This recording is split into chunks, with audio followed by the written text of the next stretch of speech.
My quest to understand how world-class innovators and creators produce enduring work began with a calamity. But what I discovered can help you avoid one and can lead you to great work.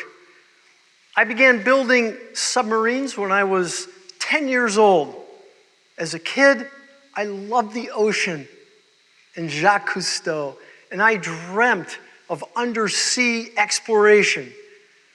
That might not have been the best idea. I grew up in a small town in Indiana called Dyer. And it turns out, Dyer, Indiana is about 1,000 miles away from the nearest ocean. This is a photograph of one of the submarines I built as a kid. Let me point out the sophistication of this particular vessel. It's fabricated from two 55-gallon steel drums that I welded together after my neighbor, Mr. Held, came by and gave me a 10-minute lesson in welding. It's powered by two electric trolling motors, one on each side, and they can rotate 360 degrees independently, which would allow me to move through the water like a fish. And that hemispherical steel nose cone, that's the top of a Weber barbecue grill. This is actually a rare photograph because just minutes later, when it was launched on its maiden voyage into a local quarry and before anybody could get inside, it began leaking profusely and quickly sank 37 feet to the murky bottom, which actually led to a discovery. You cannot learn to weld in 10 minutes. Now, fast forward through decades of working in experiences, and I was head of operations for a company overseeing the fabrication of the largest composite hovercraft ever built in the United States. And it worked beautifully. And it was in reflecting back on all those experiences that I realized there were strategies for moving forward that when followed would lead to success, and when overlooked, led to haphazard performance. My pursuit of those strategies was a result of driving innovation and driving businesses in a variety of different industries. And while there were certainly some real success stories, there were also some misfires. And so I've long been on a quest to discover what strategies are used by the most innovative companies and people in the world. And what I've discovered is that every extraordinary performer, whether an organization or an artist or a business, intentionally evolves. Now, by evolve, I'm not talking about genetic changes inherited over several generations like Charles Darwin described in his book on the origin of species published back in 1859. Darwinian evolution typically takes eons, and it's not something we can control. Rather, I'm talking about intentional evolution, which is purposely making relentless advances. Intentional evolution is absolutely something we can't control, and it's used by every extraordinary performer. Think of the difference between Darwinian evolution and intentional evolution as nature versus searcher. Intentional evolution is how some organizations achieve out-of-this-world results, and in the process, change our very understanding of what's even possible. Intentional evolution is how some artists continually reinvent their art, thereby reimagining the work that made them successful in the first place. Intentional evolution is how some companies deliver captivating products, not just for a few years, but for decades. Now, here's the thing. If you were to ask, every company and every person will tell you they want to continually improve. But in actuality, only the most extraordinary continually rediscover, redefine, and reinvent. For them, intentional evolution is in their DNA. When NASA was ramping up for the moon landing, they hired a scientist named George Land to develop a test to help them find their most creative employees. Using this assessment, NASA found that 2% of their employees scored at what they termed a creative genius level. Once identified, these folks were put into positions where their creativity could be applied, and it worked out great. It helped us land on the moon and return safely back to Earth just 7 years after getting started.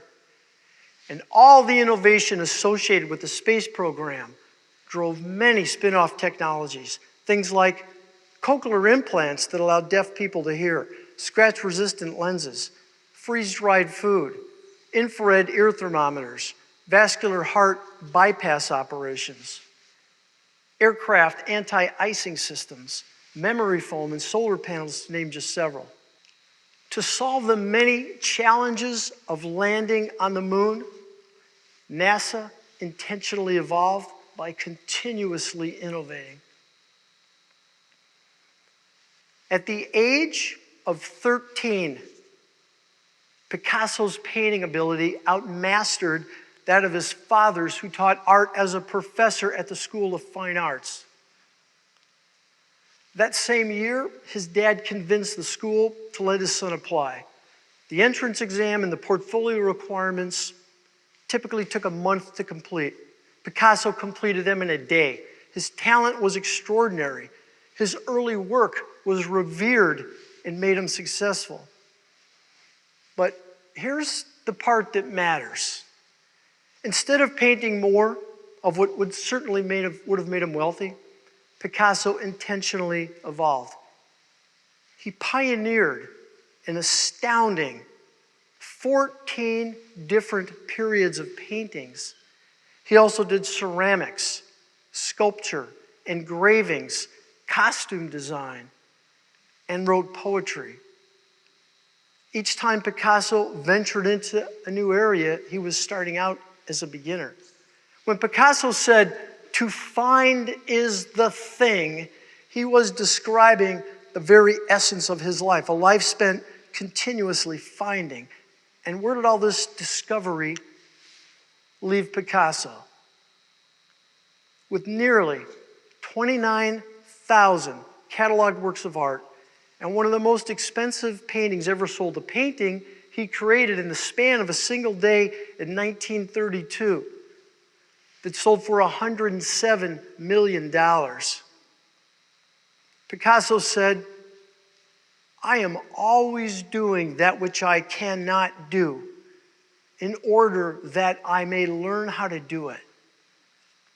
Picasso intentionally evolved by continuously creating.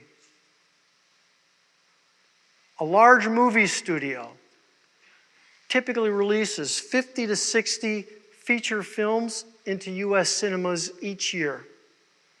Naturally, they want every one to be a box office hit. Despite their best efforts, maybe 5 or 6 break $100 million. So the odds are about 1 in 10. Therefore, the odds of a studio releasing 2 movies in a row that break $100 million decreases to 1 in 100. My friend and Wharton Business School professor, Kartik Hosanagar, pointed out the almost unimaginable success of Pixar. Beginning with Toy Story in 1995, Pixar has had 22 major releases, and every single one has broken $100 million. The odds of a studio releasing 22 movies in a row and each one breaking $100 million is greater than 1 in a trillion. Pixar begins by generating their ideas for each picture very broadly. They start with up to 500 different concepts, each boiled down into a one-sentence pitch. For example, a cowboy doll is profoundly threatened and jealous when a new spaceman figure supplants him as the top toy in a boy's room. Those ideas are then mixed and matched and combined into the best possibilities, and then the work begins. Pixar executes on countless iterations of character development, storyline, and animation. The crafting and refinement goes on for 4 to 5 years. Lee Unkrich, the director at Pixar of Toy Story 3, said, "We fail a lot. We just don't fail by the time the movie comes out." Pixar intentionally evolves by continuously improving. Intentional evolution. Every extraordinary performer embodies that philosophy at their core. And that's how to produce enduring work. And that's how to have a chance to impact the world. And then there remains the big looming question, which is, how do we intentionally evolve? Let me share with you a simple framework. First, start with what you want to do. For NASA, it was landing on the moon. For some of you, it might be starting a business or solving a problem at work, becoming a great teacher or a great parent, all noble professions. And then apply your 2 superpowers of creative genius and invisible growth factor. Now, to a lot of you, that sounds like fiction, but I will show you it's not. Regarding your creative genius, decades after George Land helped NASA identify the 2% of their employees that scored at the creative genius level, he was invited to visit his granddaughter's kindergarten class. These kids were just 5 years old. And he thought it'd be fun to have them take the same assessment used at NASA. He was shocked to find that among these kindergartners, 98% scored at the creative genius level.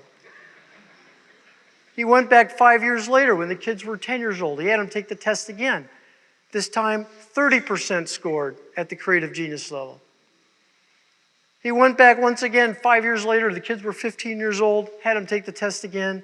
This time, 12% scored at that level. George Land joked, they stopped testing at 15 because the results were so depressing. This has since been repeated many times by others, and it indicates that the way we socialize and the way we educate our children diminishes their creativity. But George Land went on to describe that any one of us, at least 98% of us, he said, can regain our creative genius, and we can do so readily, and we can do so quickly. And we do it by generating an abundance of ideas, by withholding criticism, and by exercising our creativity. A good reminder is to use more awe.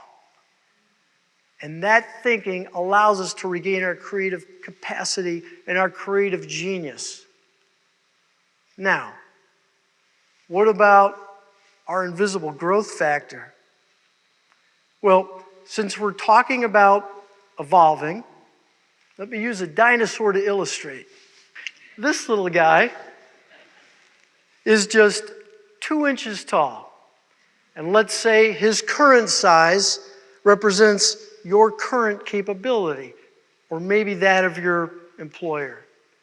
Now, if you grow and improve by just 1% every day, well, tomorrow you'll be this big, which is 1/50th of an inch taller, or about the width of 6 human hairs. And that's impossible to see invisible. which is my point. But don't give up and don't stop growing and improving 1% every day. Because over the course of just a year, those seemingly infinitesimal, inconsequential 1% improvements in growth begin to compound. As the weeks turn into months, and as the months turn into quarters, you will transform from just a 2-inch dinosaur to one that is 6 feet, 4 inches tall in just 1 year. And that is one formidable dinosaur.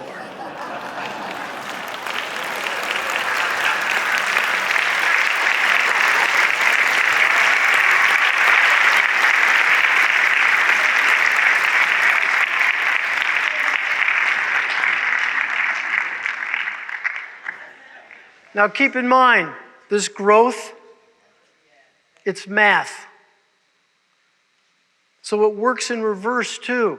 Companies and people can decrease in capability, oftentimes through fear, or by doing the same thing day after day.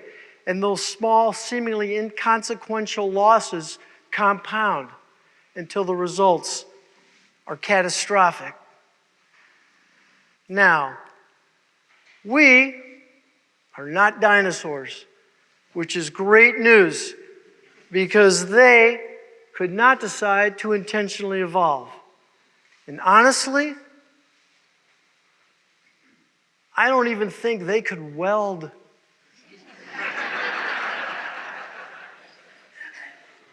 Rather, we are the innovators, the explorers, and the creators, every one of us. And we have the ability to intentionally evolve, despite fear or complacency or nostalgia. And we do it by starting with the goal, by developing and applying our creativity, and by making continuous improvements.